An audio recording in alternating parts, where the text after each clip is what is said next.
Hey guys, welcome to our interview workshop. My name is Prashita, and I'm part of the operations team at Next Step Business, a nonprofit organization committed to bringing essential business knowledge to the next generation of leaders.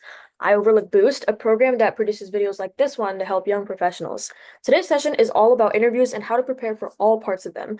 We'd also love to hear your thoughts, so make sure to comment on that or your ideas on a topic that you'd like to hear more on. So, what are interviews? You probably heard of them as ways people get jobs or certain spots in a higher education, like med school interviews, for example, but they're widely present in almost any career pathway you choose. The chances you have to encounter and prepare for one are very, very high. They may seem intimidating at first, but at their core, interviews are just formal questions and answer conversations between an interviewer and an interviewee. They highlight work experience, skills, and qualifications of a candidate and give companies further insight on who they might be hiring. With interview answers, the difference between getting the job may be down to the way you stand out, act, and compose yourself during the interview. We'll cover the best way to employ these features while also providing some tips and tricks, and remember, practice is key. In this slideshow, we'll go over post-interview, or in short, the preparation leading up to the initial interview. This includes research on the company or job choice and finding out basic information about them. This can help you plan out your answers or edit your resume to align with the company and tailor for the position.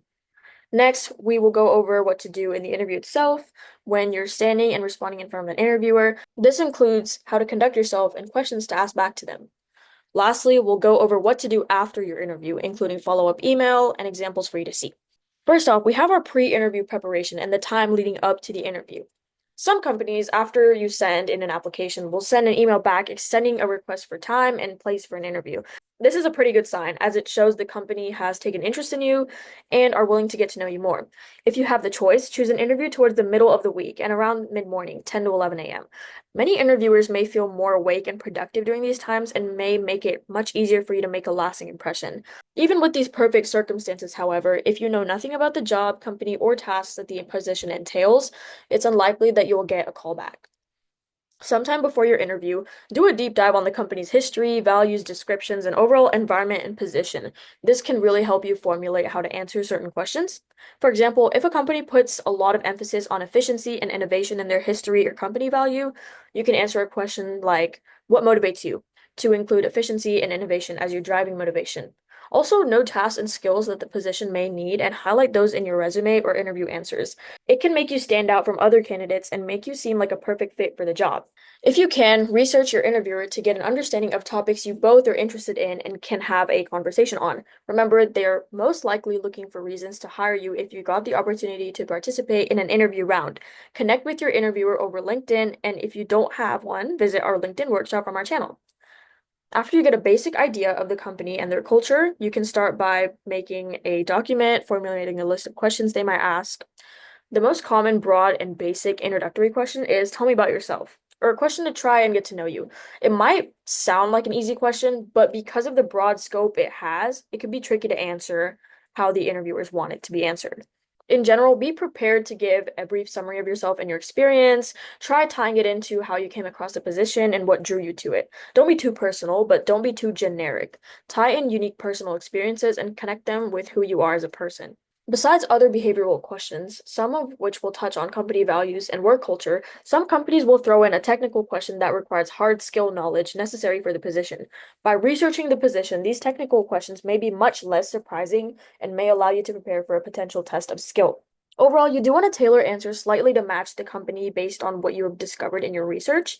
However, it's really important to still be authentic to yourself and connect personal experiences to these company values. Finally, mock interviews with friends can give you insight to how you might actually act during an interview. It gives you a chance to articulate your answers and improve upon them. A tip is to try timing some of your answers. Most interview questions are around a minute to two, depending on the complexity of the question. Practicing and timing your answers can help you expand or cut down certain aspects of your answer and make it more concise for your actual interview. In addition, know what materials and copies you need to bring well in advance. You don't want to be speed sprinting your resume copies the night before your interview with a friend's colored printer.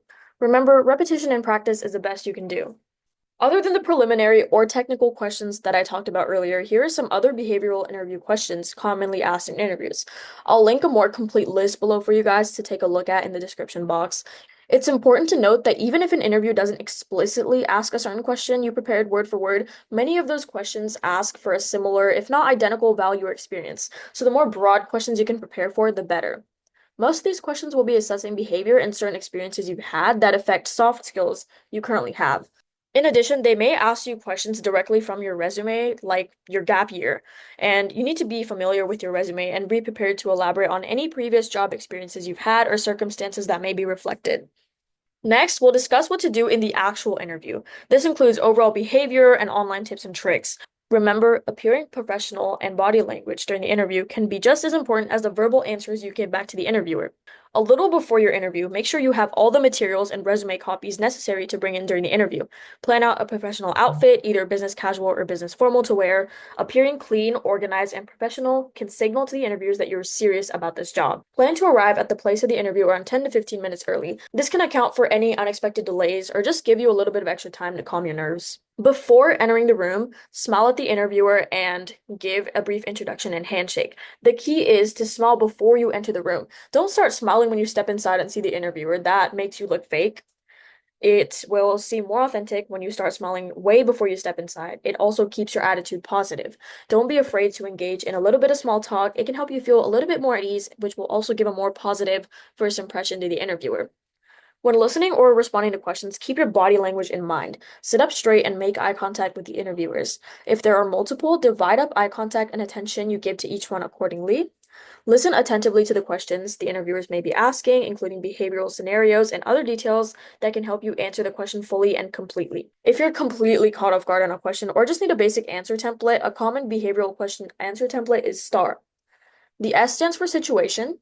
When using an example to explain a point, introduce the context of the situation. The T stands for task. So highlight what was expected of you or what you had to do in this specific situation. The A stands for action. What did you do to end up in this situation or to solve the problem or perform the task? R stands for results. So what ended up happening? R is arguably the most important because it's where you connect what you learned from the experience to something you can apply to the current job position or company. When responding, don't be too robotic or monotone. Elaborate in areas that need extra detail and be enthusiastic about the potential job. Even if it isn't the most exciting, make sure to keep things relatively concise and clear, and don't drone on about some detail if it wasn't explicitly asked by the interviewer. Now, that was a brief overview of in-person interviews, but what about online interviews? They were extremely common during COVID-19 times, but are still often used today, especially for remote jobs. There are some differences, but for the most part, body language and the way you respond to questions are still the same. Make sure you're using an up-to-date device with a clear camera and other technical features that can allow interviewers to clearly see and hear you. Do a brief practice run to make sure everything's working correctly and to make sure you're not doing some last-minute troubleshooting right before the interview. Log into the calling platform slightly early before your interview. Behind you, keep a simple background, like a plain wall or window, something clean, so the interviewer isn't distracted. And keep background noise to a minimum, if not no background noise. Angle the camera so your upper body is visible, especially the face. Make sure the lens is working so everything appears clear, so wipe your camera. Do still be in professional dress, at least from the waist up, because that's what the interviewer sees and it still leaves a professional impression. When actually logged on and speaking with the interviewer, make sure to compensate for any potential technical issues in remote calling. So speak slowly and clearly for the mic to pick up on and directly look at the camera, which is equivalent to basically making eye contact in a real life setting. Be aware of any unexpected lags or glitches and continue to move on if they're minor. However, still do have a backup plan for any major issues. If the call itself disconnects or keeps rerouting, quickly try re-pulling up the program and calling back. If nothing else works, send an email explaining the situation and proposing another form of communication. If worse comes to worse, you can potentially reschedule for another day. If audio starts to cut out or the screen becomes blurry, usually this is because of an internet issue, try to continue as normal and don't be afraid to ask the interviewer to repeat themselves and briefly explain the situation. If it becomes an extreme hindrance, send an email or a message requesting a brief moment to reset and end the call to fix the issue or adjust before logging back in. At the end of any interview, in person or online, most interviewers will allow for you to ask any questions. Take advantage of this to stand out and express continued interest in the position. Some examples are listed here, but all of them show a perspective beyond the role and can give you better insight into the company themselves. You want your questions to be in the mindset of an employee, as if you already got hired. Ask questions like, what are you looking for? And what would be the candidate's first task? Also ask them about failures from past employees, so you don't repeat them. However, do avoid personal questions and other factors like salary or finances. Although important, they can give your interviewer a sour impression of your goals and motives for the interviewing, especially if this was their first impression of you. Congrats, you have successfully completed your interview. Take a minute to decompress and relax after. Interviews are naturally stressful, but you do get used to them the more you experience them.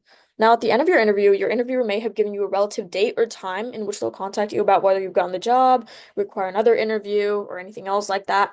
The best thing to do here is to just wait. But if you don't get a response, whether it's a rejection or an acceptance, you can send a follow-up email. The first email can be polite and brief. You can thank the interviewer for an opportunity for an interview and request a time that they will make their decision. If necessary, you can also express continued interest in another point of contact. But if there's still no response after, you can send a second follow-up email. It's mostly a repetition of the first email, but do note at this point it's likely that you did not get the job or position. If absolutely necessary, you can send a third email detailing presumption of rejection and a final thanks. For example, we have a follow-up email template for a job in a tech company. Hello, blank. Thank you for finding the time to meet with me last Wednesday. It was enlightening to talk to you about blank role and its responsibilities. The blank position seems in cut. The blank position seems entertaining with its inclusion of new technology and modern practices, which I've had multiple experiences with in the past. If you require any other information, please do not hesitate to contact me. Thank you. Blank, your name. You can see here that they're thanking the company for the opportunity to interview and also highlighting the specific role. They've detailed the position and how their past experiences make them a respectable candidate for the role. They've also provided another point of contact in case the company wants to contact them again.